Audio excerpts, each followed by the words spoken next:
Welcome to Mild Moodcast, a podcast meant to explore mental health through the lens of another human hanging on by a thread. I'm Bianca, a registered mental health counselor intern, soon to be LMHC, here to chat about the topics we don't get enough of. So grab your headphones and let's dive into the crazy world of mental health. It's going to be a wild ride. What's going on, guys? Happy Sunday. This is a Late as Life episode. It's actually 7:25 p.m. right now. And it probably was weird for those of you that have like the notifications on and didn't get a notification that there was an episode today. Well, there's a reason for everything, and I wanted to make sure that I got to it. Today, June 1st, is actually my sister's birthday. Yay!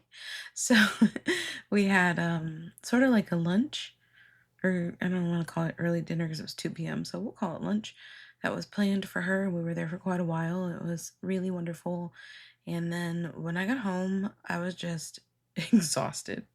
I don't know what came over me. I was just like, I need a nap right now. And my Roomba was going off anyway because it was like 5 o'clock. And my Roomba is set to go off at 5:15. So time came, it was going. I was like, yeah, I need to get in here and do it. And I sat at my vanity that I always sit at, and I was like, I'm passed out ready. There's no way. And then, of course, again, it was running, so you'd be able to hear it. It's like, okay, perfect excuse to just go lay on my bed for a little bit and then just kind of, snooze. So I was sort of in and out, but it was nice. And now I feel like I have enough energy. And today's episode is another one of those where I don't really have a structure. And if you notice, it's called When the Path Changes Without Asking You. And that's because I just want to talk about something that shifted in my life in the last day, actually.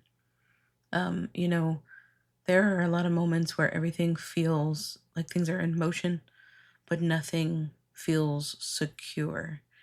And that's kind of what this season has been like for me. So many freaking moving parts. Oh my gosh. Lots of things going on, lots of things that I just don't talk about in general. And it's because, things are unfinished. Things are ever changing. And there has been a lot of emotional and mental chaos having to juggle things that are shifting all at the same time. And I just want you to know that, if you are in a season that feels like a free fall, you're not alone. I'm absolutely in the trenches with you. So for those of you that didn't know, I've been working on this master's degree in business. And the interesting part about it is it's not a hard degree. It's an excruciatingly boring degree. I'm a creative. And my brain, as someone with ADHD, as I've mentioned a ton of times, needs freedom. This degree program has been nothing but structure. And I originally got into it because, if you know, I'm already a therapist, obviously. So I have my master's in counseling. I wanted to try to go for this master's in business because originally my idea was to have a brick and mortar location as a therapist. Well, as I've been working on this, that is no longer my wish. I was then kind of pulled into another direction, and then my brain went, I don't want that anymore because that's not flexible. And what works for me is flexibility. If I were to have a brick and mortar, therapy practice, then I would have to be tied to that location. I would have to be there all the time. And it's not to say that I'm never ever going to be tied to a location for a reason, but the type of work that I'm going to go on to do is just going to look different. I will likely not be a therapist forever. Or if I do, I'll still have like maybe a handful of clients until I potentially move on into something else. But that's still, a ways out. I don't talk about everything that I want to do because right now I'm just a therapist. That's it. and that's not it because that's amazing. But that's just where I'm at today. So I had been pulled in another direction. I've been working on some things behind the scenes. But starting this degree program sort of squashed all of that. When I jumped into this August of last year, 2024,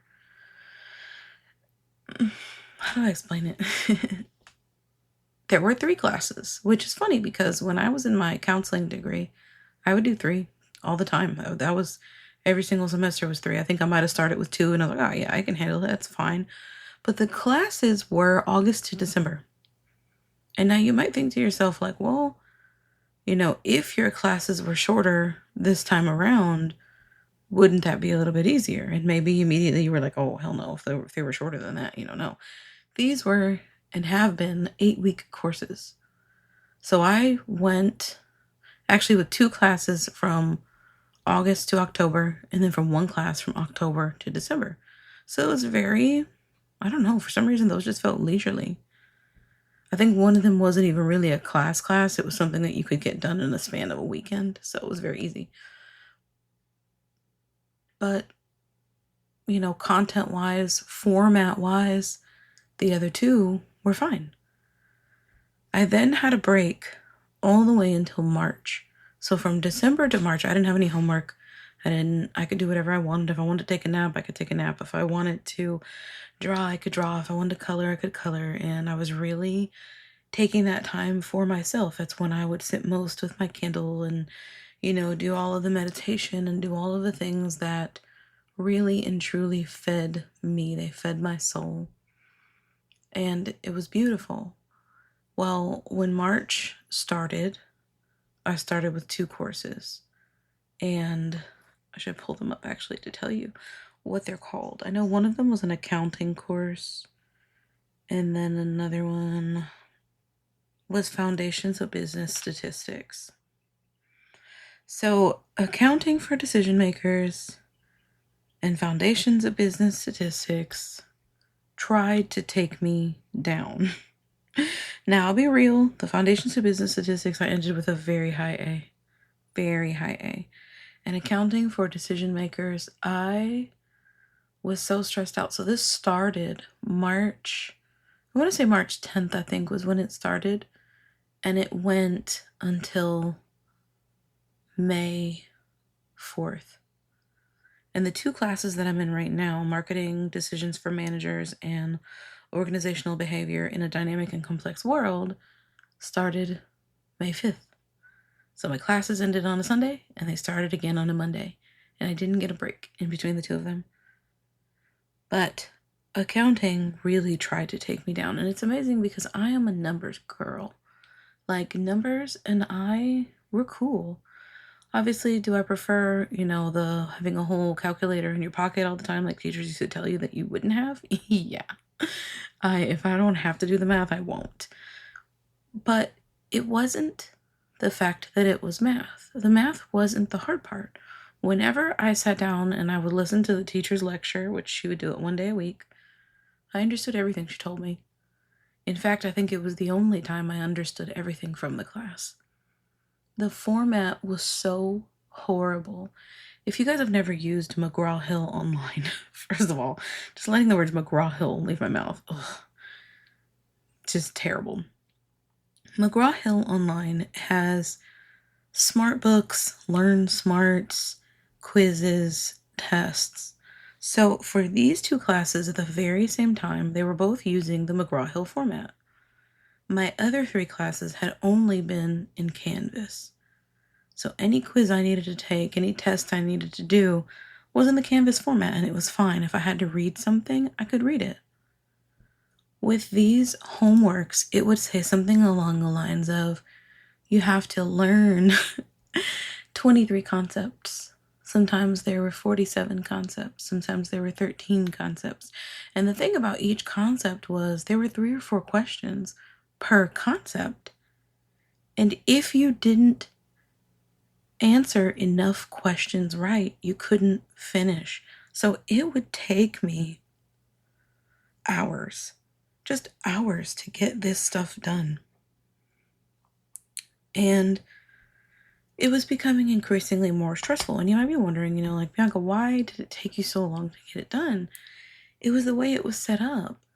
There were fill in the blanks, there were check boxes, there were questions that you had to answer, and you had to read through the McGraw-Hill like format. So when you would go to study, you would click the section and it would all be highlighted in this horrible yellow. And for some people, that's not going to bother them. But for me, for my lack of capacity, because you got to understand, as a therapist, I talk to people all day, right? So I'm talking, I'm interacting, I'm being attentive, I'm being empathetic, I'm using every ounce of energy I've got on my clients. I love them, I care for them, I'm there. And then I'm still supposed to have the mental capacity to continue sitting in front of a computer because I work from home and read the most boring shit that you've ever read in your entire life. So then I was like, okay, well, I'm going to use, what I used when I was in my master's degree program. I'll try to see if it'll read it to me.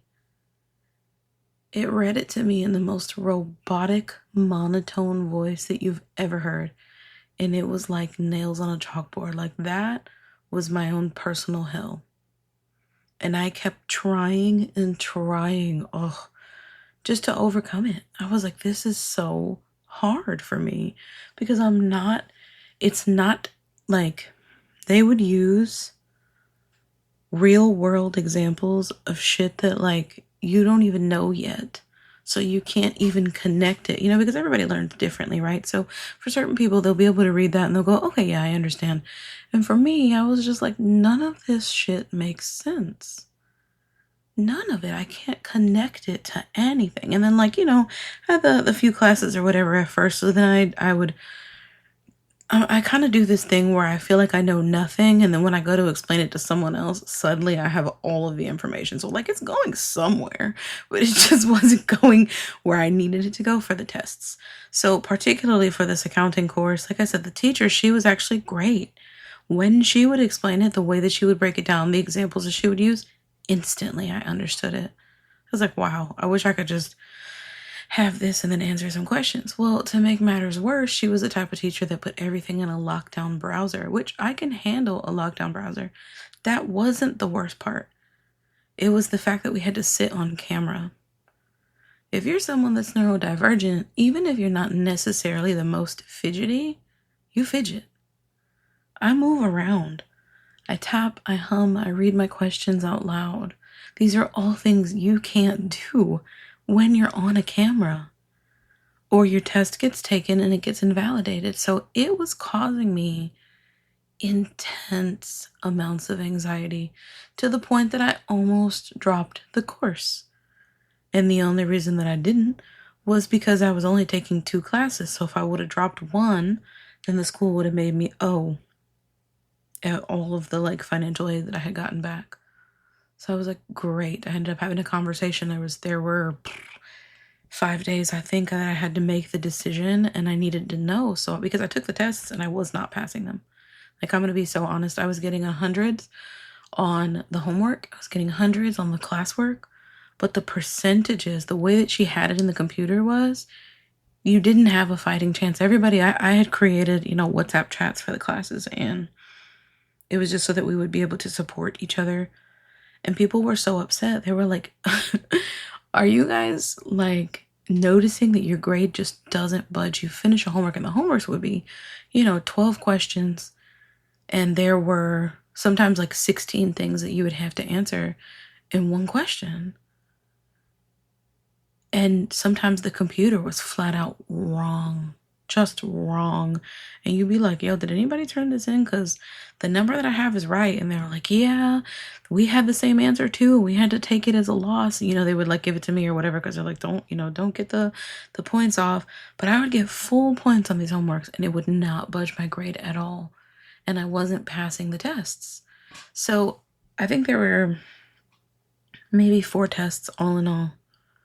And through each test, there were gains. You could tell that I was learning something. But I'm also the type of person that unless I have a formula in front of me, it's gone. These are 8-week courses. And I didn't remember the formula. There's no way. It was too fast. You want me to learn anywhere from 13 to 40 some odd things and then give me a document that says study all of these things all in the same week, mind you. Study all of these things for that test that you're going to have to take. It took me a whole week just to get an assignment done, to the point that I had to take Mondays off from my clients because I wasn't getting my homework done in time. And I needed to. Like, the teacher was like, you have to have it done, on Fridays before midnight, even though everything else was due by Sunday. But for some reason, they just needed this part to leave all the time you can. These are really involved. They're very hard. Like, the teacher, just to start, one of the two teachers was like, this is a very hard course. She just kept, like, in everything that she wrote, this is hard, leave time, this is hard, this is hard. And it was like, you get that in your mind and you start with, oh my God, this is going to be hard. And then, like my sister, as I've said before, has this mantra where she's like, I can do hard things. I was like, okay, I can do this.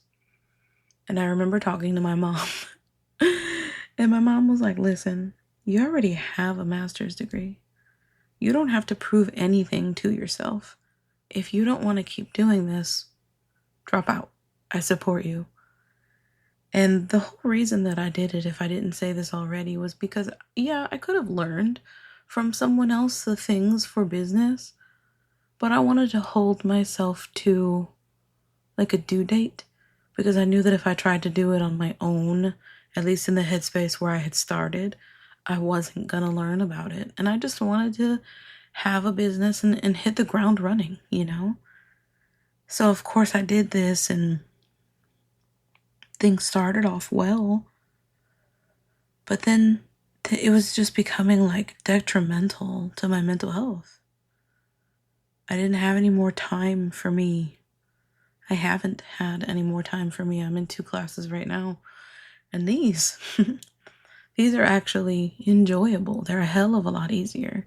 I have felt, I don't want to say that I felt like I could breathe, but I think I felt like my neck wasn't being stepped on. That's how I felt this semester.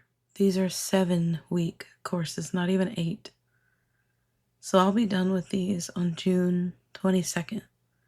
June 22nd is the day that I will turn in my last assignments with my classmates, my last projects, my last everything. And why am I telling you all of this, right? But it's because we're talking about when the path changes without asking you. This degree was representing for me certainty. I'm not going to say that it was representing identity, and maybe it was representing safety just a little bit, because I wanted to complete it to get myself in the right direction. But as of yesterday, it turns out that's not going to be the case. One thing that I didn't anticipate was the grief that came with these classes. I have had no time for myself. I have had to choose between being late with an assignment or sleep. Grades or mental health. And I wholeheartedly am the type to just keep pushing, keep grinding, keep doing, and say, well, I know how I could fix it, but I can't because it's not realistic. Because if I stop, because if I just take an afternoon, I won't be able to turn something in. I won't be able to make it happen. And for me, that was worse. Because I value my grades and I value my work. And, now again, these classes, each of my 2 classes, I'm in a group for each one. So I have different projects for each one. So it's not even just me this semester. It's them too. And the stress was really, really getting to me, because even though I didn't have any clients on Monday, even though I don't have clients on Sundays, and every few weeks I have a client or 2 on Saturdays, which I'm not even supposed to be working Saturdays, but beside the point. Even all those things considered, I still never had a day off. And that's because I have still had to study. I've still had to do homework. I've still had to use my brain and damn near torture myself. In that time, between December and March, if I was tired, if I was sad, if I was frustrated, I could just lay in bed. It didn't matter for how long, until I felt better. And then I could get up and maybe draw or eat dinner or whatever time of day it was, eat lunch if it was early. And I didn't have that anymore. The one thing that made me feel like me, the one thing that I said was a non-negotiable, I gave it up for a degree program. So again, why am I talking about this? Because sometimes in life there are moments where we think that we have a map, but our internal compass starts to point somewhere else. I thought that I was working toward this finish line.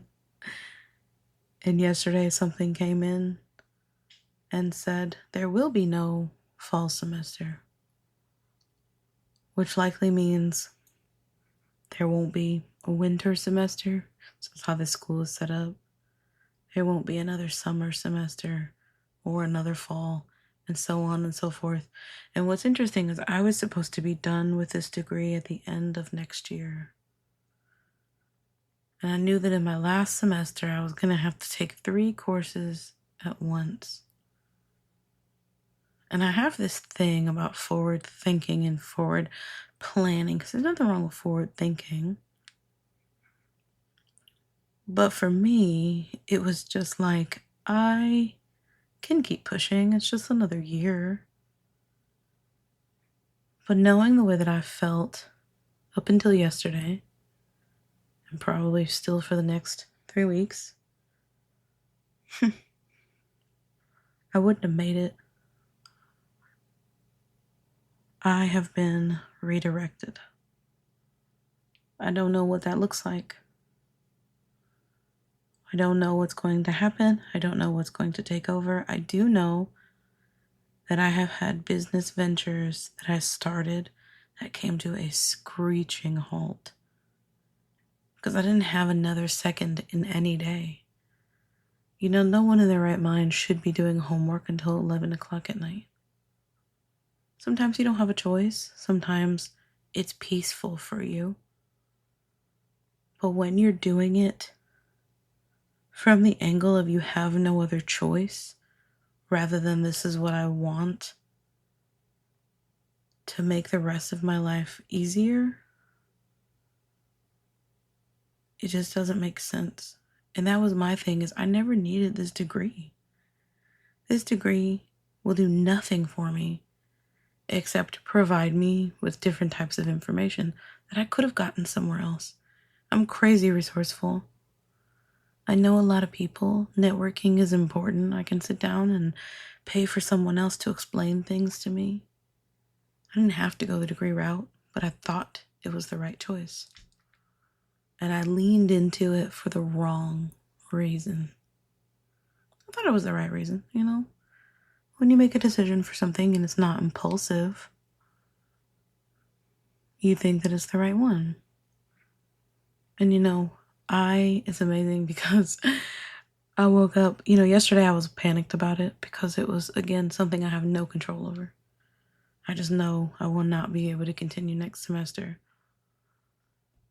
And I had 2 thoughts. I was like, shit, what am I going to do? And oh my God, I'm not going to have any more homework. And so I woke up this morning and the first thought was, just 3 more weeks and I'm done. 3 more weeks and I'm out of this program. I have no more homework and I get my free time back. And that is so beautifully valuable to me. And it's funny because, again, I'm a therapist, right? So what do I tell my clients? Hey, please make sure that you have time for yourself. And I am a living example of what happens when you think you have no other choice. So sometimes that choice gets made for you. Redirection isn't a rejection.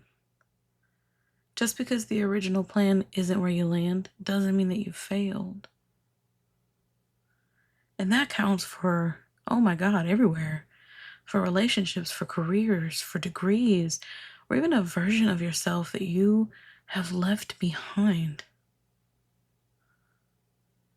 It's okay to grow out of the very thing that once saved you.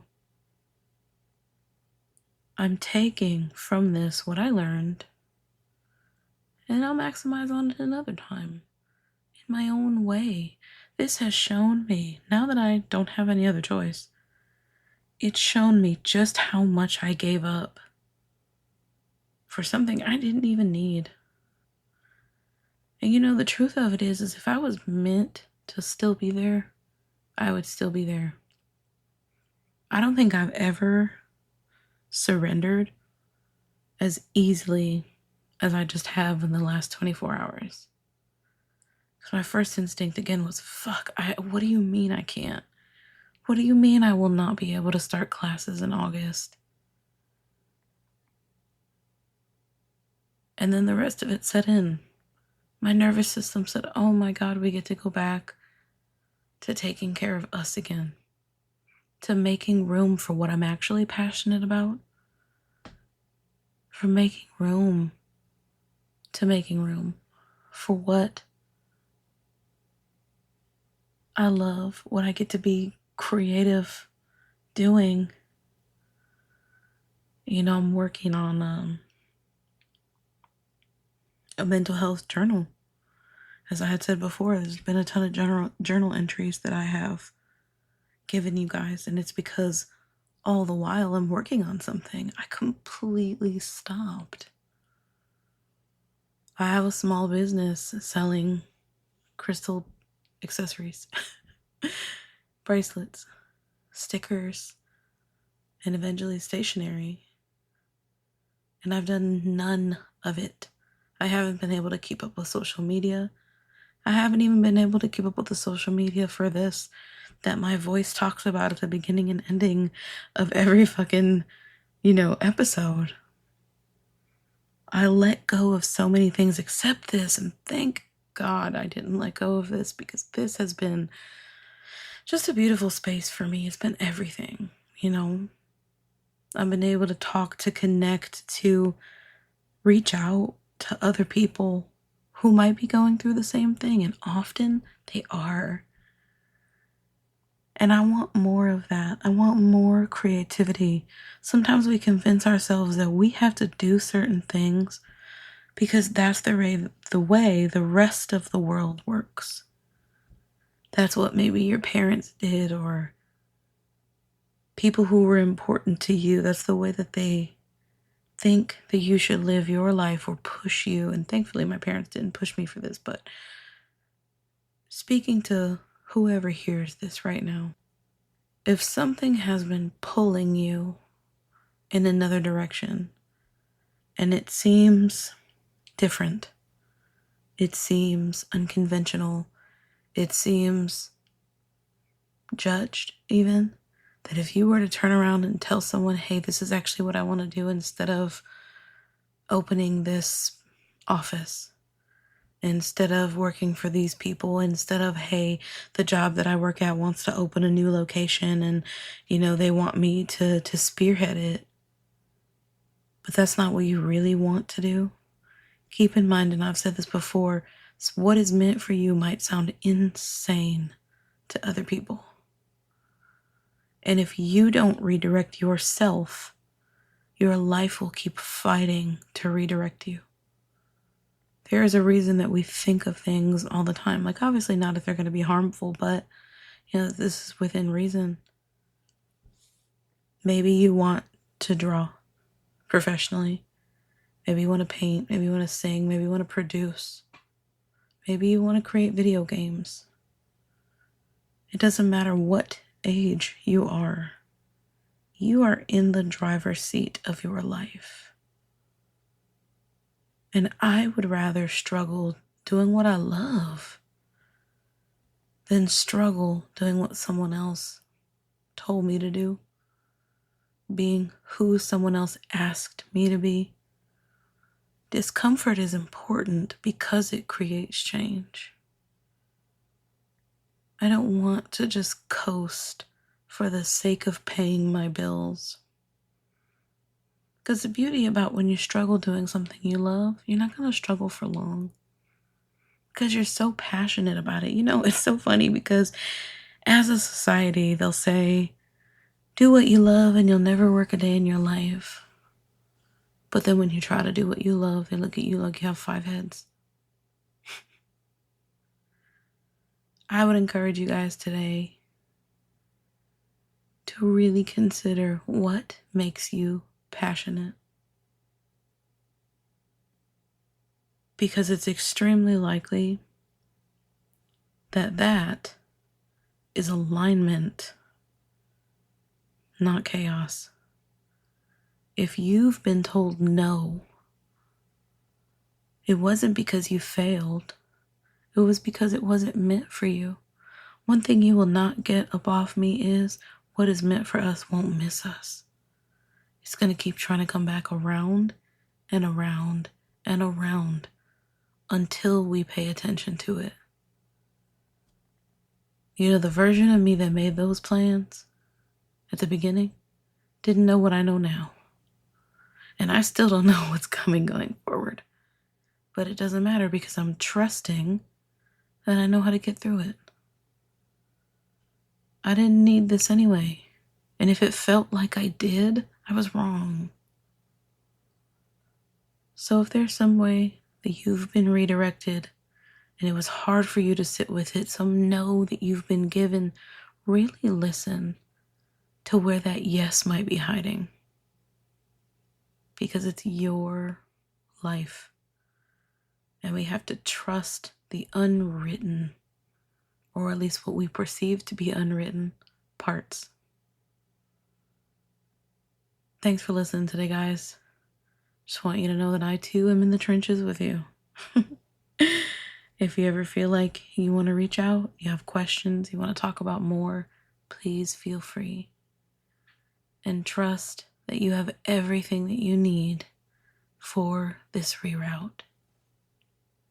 Bye, guys. Thanks for tuning in to Mild Moodcast. Remember, the conversation doesn't end here. If you have any burning questions or topics you'd like me to cover, don't hesitate to reach out. You can find me on YouTube at Mild Moodcast and Instagram at Mild Mood Therapy. Let's keep the conversation going and continue to explore the wonderful world of mental health together. Until next time, stay curious and keep smiling.